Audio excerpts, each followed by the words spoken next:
Vítajte na kanáli Tankové SO, kde sa pozrieme na moje prvé dojmy zo stavenice SU-85. Čo potešilo, čo sklamalo a ako sa začala stavba tohto sovietského stíhača tankov. Poďme na to.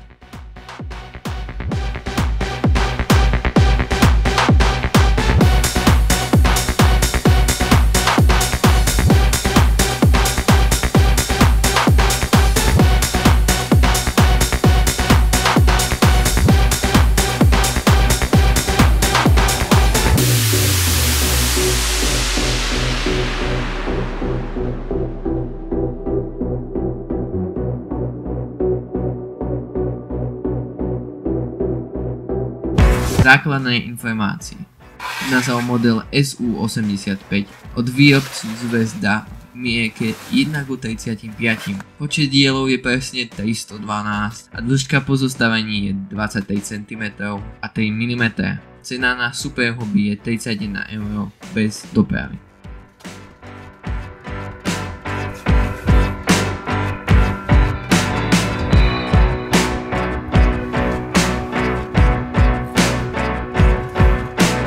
Čiže vlastne prvou výhodou tohto modelu je to balenie, čo je podľa mňa veľmi kvalitné.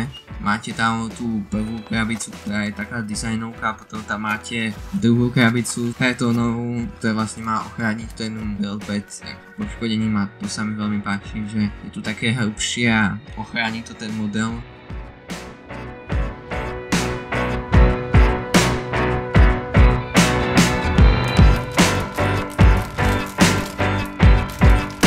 Ďalej ma tento model prekvapil, preto mňa utvrdil ma v tom, že Zvezda robí veľmi pekný, jasný a prehľadný návod.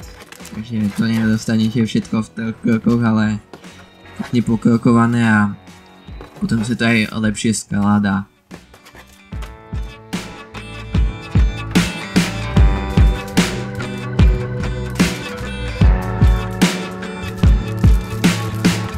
Ako to už pri Zvezde býva, tak je veľmi dobrý pomer ceny a kvality na ten počet dielíkov a detailov a nájdete tu aj zvary, takže je to dosť kvalitné a na tú cenu podľa mňa veľmi dobré.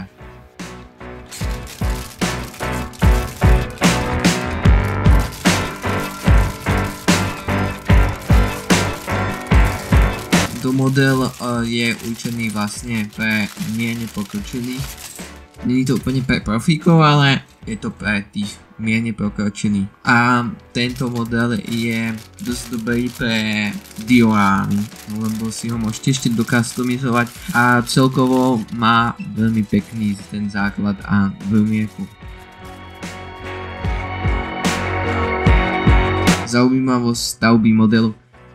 Ako tento model je veľmi dobre sa stavia, je veľmi zaujímavý a tie jednotlivé kroky vás fakt nebudú nudiť.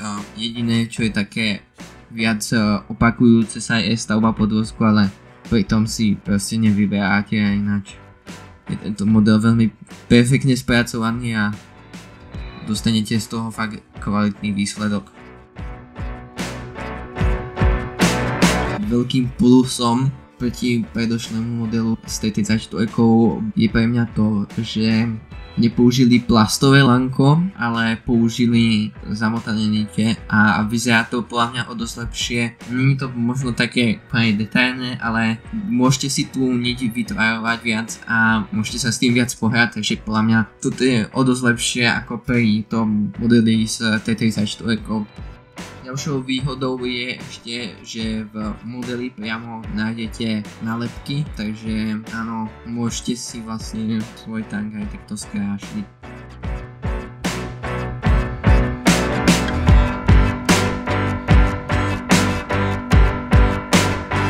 Áno, prečo sme si vraveli, že to je pre mierne pokročilých a nie pre pokročilých? No, chýba tam interiér. Teda proste nehľadajte, ale za tú cenu by ste ho tam ani hľadať nemali.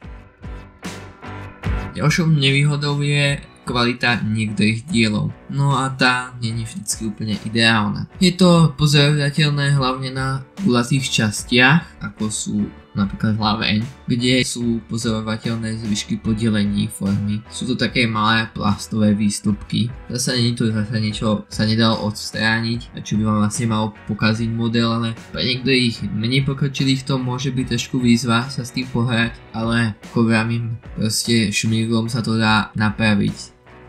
Ďalej tu máme niektoré väčšie, také rovnejšie plochy. Tam je zasa včas viditeľné zvonenie.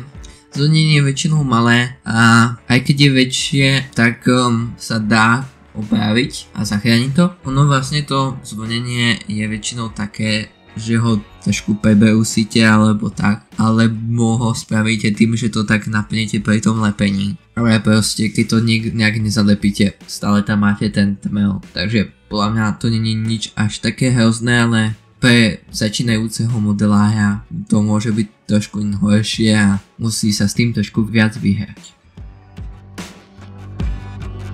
Na záver by som rád upozornil, že viacdelné plastové pásy môžu predstavovať výzvu pre menej skúsených modelárov. Ich správne zloženie, usadenie vyžaduje trpezlivosť, presnosť a často aj dodatočné lepenie po častiach, aby si zachovali tvar a správne kopírovali podvozok. V porovnaní s jednodielnymi pásmi sú síce detailnejšie, no manipulácia s nimi môže byť náročnejšia. Skúsenejší modelári to zvládnu bez väčších problémov, no ak skladáte svoje prvé viacdielne pásy, odporúčam postupovať opatrne a skúsiť si zostavenie najprv na sucho.